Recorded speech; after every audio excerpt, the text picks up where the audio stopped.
ওয়ালাইকুম আসসালাম। হ্যাঁ, তোমার কেমন আছো তুমি? আলহামদুলিল্লাহ মোটামুটি ভালো আছি। যাই হোক, অনেক সাজুগুজু করছে, খুব ভালো লাগতেছে। এটা কি আমাদের জন্য নাকি কোথাও যাবে? না, আমি সাজুগুজু করছি আমার একজন মনের মানুষ পাওয়ার জন্য, যেন সে আমাকে দেখে পছন্দ করে এবং তার জীবনে আমাকে রাখে। আচ্ছা, যাই হোক, তোমার ফ্যামিলিতে কে কে আছে আগে বলো। আমার ফ্যামিলিতে আমার মা মারা গেছে, আমার বাবা আছে বৃদ্ধ রিক্সা চালক, আমার ছোট একটা ভাই আছে, সৎ ভাই, আর আমি একাই। আমার তোমার বয়স তো বলছিলে 24 না? হ্যাঁ, আমার বয়স আচ্ছা, 24। 24 শেষের দিকে। এখন তোমাকে বিয়ে দিতে পারছেন না নাকি বিয়ে করতে আসছেন, বিয়ে হয়নি, কোনটা? আসলে টাকা পয়সার জন্য বিয়ে হইতেছে না, আমার বাবা অনেক গরিব। ও মানে এখানে টাকা মানে যৌতুকের বা ডিমান্ডের হুম। হারটা একটু বেশি লাগে, এই তো। টাকা পয়সা ছাড়া কেউ বিয়ে করতে চায় না। না, যদিও করতে চায়, টাকা পয়সা যদি আমার বাবা যেভাবেই হোক সহযোগিতা মানুষের কাছ থেকে নিয়ে দিতে চায়, কিন্তু আমার মা সৎ মা তো একটু ও বাধা মানে সে দেয়। বাধাগ্রস্ত হয়, এই তো। তো যাই হোক, তোমার ভিডিও আগেও করেছে, কোনো সাড়া পাওনি।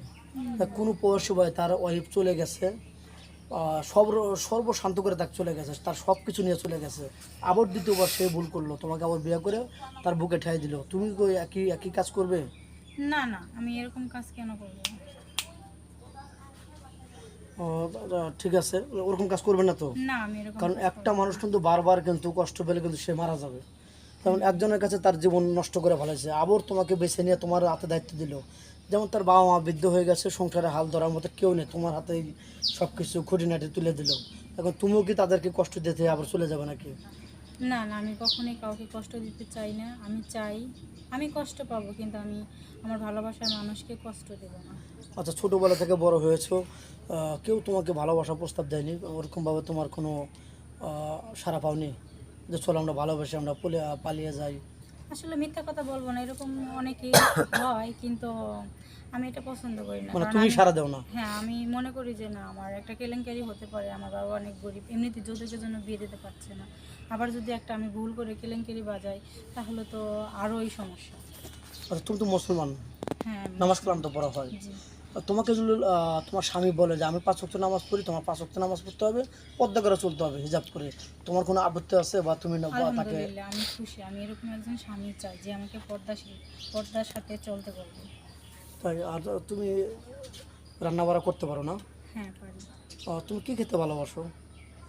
তেঁতুল খেতে ভালোবাসি। তেঁতুল? ওটা তো মেয়েদের ফেভারিট খাবার। হ্যাঁ। তো যাই হোক, তোমাকে একটা এর ভিতরে একটা ধাঁধা ধরি, ছোট্ট করে ধরবো। বাজার থেকে কোন জিনিসটা কিনে এনে রান্না করে ফেলে দেওয়া হয়? তেজপাতা। তাই? তাহলে তুমি অবশ্যই তুমি রান্না জানো, যেহেতু শর্টকাটে বলে ফেলেছো। তো যাই হোক, স্ক্রিপ্টটা বাড়াতে চাচ্ছি না, তোমার ফোন নাম্বারটা দিয়ে দাও। ফোন আদৌ কেন নেই? না ভাইয়া। মেয়েটার কোনো ফোন নেই, মেয়েটা লাজুক প্রকৃতির, অনেক ভালো মেয়ে, মনটা খোলা। ইনশাল্লাহ ঠকবেন না, মেয়েটা খুবই ভালো, আপনি যেভাবে চাইবেন সেভাবে সে আপনার কথা মেনে চলবে। তো যাই হোক, মেয়েটার কোনো ফোন নাম্বার নাই, স্ক্রিপ্টটা বাড়াতে চাচ্ছি না, আমাদের নাম্বার দেওয়া থাকবে, মানে ইউটিউব চ্যানেল কর্তৃপক্ষের নাম্বার দেওয়া থাকবে।